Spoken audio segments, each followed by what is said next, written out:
This is Plant-Based Briefing. Sports drinks are neither safe nor effective by Dr. Michael Greger at NutritionFacts.org. And I'm your host, Marian Erickson, and I research and curate some of the best plant-based and vegan content online. Get permission and read it to you here in about 10 minutes or less every weekday. Today's post is by Dr. Michael Greger. He's a physician, a New York Times best-selling author, and an internationally recognized speaker on nutrition, food safety, and public health issues. He founded NutritionFacts.org, which is a non-commercial, science-based public service where he summarizes the latest in peer-reviewed nutrition and health research with no conflicts of interest. There are no ads, no corporate sponsorships. He's not selling any supplements or anything. 100% of all proceeds he has ever received from his books, DVDs, and speaking engagements have always and will always be donated to charity. So now let's get to today's plant-based briefing. Sports drinks are neither safe nor effective by Dr. Michael Greger at NutritionFacts.org. Commercial influences may have corrupted the American College of Sports Medicine's hydration guidelines. If you had to name the greatest medical advance over the past 2 centuries, what would you pick? Smallpox vaccine jumped to my mind, then I remembered it was discovered back in the 1700s. The British Medical Journal compiled a list of 15 contenders, but which would take the crown? Would it be anesthesia, which makes it possible to be asleep during surgery? Would it be antibiotics, another strong choice? One of the 15 contenders may surprise you, though. The medical marvel of water with sugar and salt.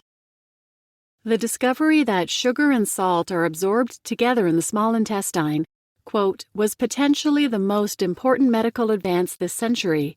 It opened the way to oral rehydration treatment for severe diarrhea, the main cause of infant death in the developing world, unquote.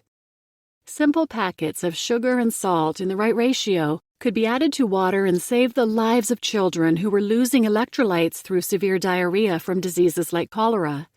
In a hospital or doctor's office, we'd just hook you up to an IV and give you intravenous rehydration therapy, but that isn't a possibility for many around the world. Cheap, easy, oral rehydration has saved millions of children's lives every year, such that UNICEF can put out reports like the one titled, "One is Too Many, Ending Child Deaths from Pneumonia and Diarrhea," to help eradicate this problem once and for all. Oral rehydration therapy only costs pennies, too. If only manufacturers could figure out a way to sell salty sugar water for $2 a bottle. Enter the sports drink. As I discuss in my video, Are Sports Drinks Safe and Effective?, sports drinks are a multi-billion-dollar industry fueled by Coke and Pepsi, but even drug companies are getting in on the action now. Researchers went online to see what kind of hydration advice people were getting. Ready to take a pop quiz? Question 1, true or false? Fluid consumption during exercise should be based upon thirst. Question 2, true or false? Electrolyte intake is not generally necessary during exercise. Question 3, true or false? Dehydration is not generally a cause of exercise-associated muscle cramping. And question 4, true or false?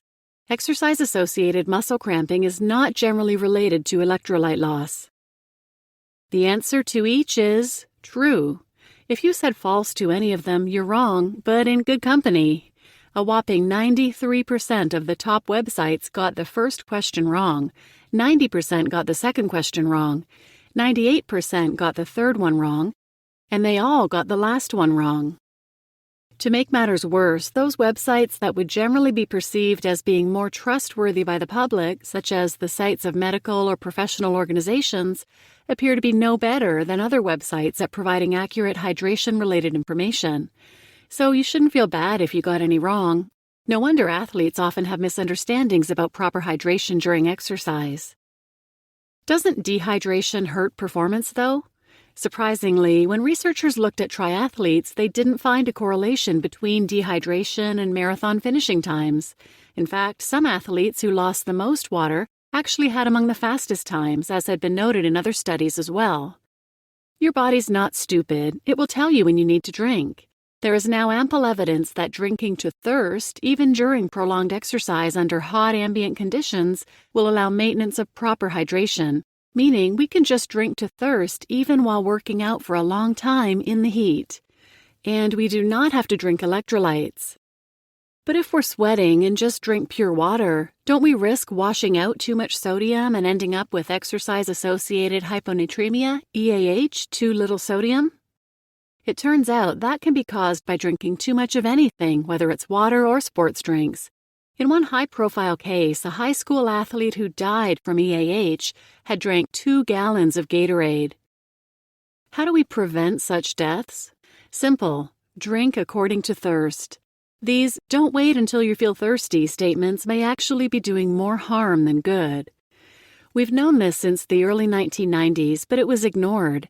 Instead, the American College of Sports Medicine, ACSM, started telling athletes they should drink as much as tolerable during exercise. What followed was an epidemic of cases of EAH and its associated encephalopathy, EAHE. What's more, commercial interests may have played a role in delaying the acknowledgement of these findings for decades. The current ACSM statement no longer recommends drinking as much as tolerable. In fact, it emphasizes how dangerous drinking too much can be, but it still plugs sports beverages as sometimes preferable to water. Curious who came up with this statement? Funding support was granted by the Gatorade Sports Science Institute, the Gatorade Sports Science Institute's Science Advisory Board and Speakers Bureau, the Gatorade Science Institute's Science Advisory Board, the Gatorade Sports Science Institute's Sports Medicine Review Board, the Coca-Cola Company, and the list goes on, as you can see at 5 minutes in my video. Circling back to the beginning, which of the 15 medical marvels won? Was it oral rehydration to prevent deaths from cholera? Antibiotics to kill off the cholera bugs? No, our greatest medical miracle over the last 2 centuries was sanitation, preventing the cholera from getting into our drinking water in the first place. This is one of my favorite topics that I've covered. It has all the things I love: sweeping historical context, corporate malfeasance, and myth-busting. Hope you enjoyed it as much as I did. Key takeaways: the discovery that sugar and salt are absorbed together in the small intestine may be one of the most important medical advances in the last 200 years because it led to oral rehydration treatment for severe diarrhea, the main cause of infant death in the developing world. Inexpensive and simple oral rehydration has saved the lives of millions of children each year. Sports drinks, often salty and sugary, are a multi-billion-dollar industry. During exercise, fluid consumption should be based on thirst, and electrolyte intake isn't generally necessary. Exercise-associated muscle cramping is not generally caused by dehydration or related to electrolyte loss. We've known we should drink to thirst since the early 1990s, but the American College of Sports Medicine, ACSM, advised athletes to drink as much as tolerable during exercise, which can cause exercise-associated hyponatremia, too little sodium, and its associated encephalopathy. And currently, ACSM emphasizes the dangers of drinking too much. However, it still plugs sports beverages as sometimes preferable to water and has received funding support by Gatorade Sports Science Institute, among other industry groups. You just listened to Sports Drinks Are Neither Safe Nor Effective by Dr. Michael Greger at NutritionFacts.org.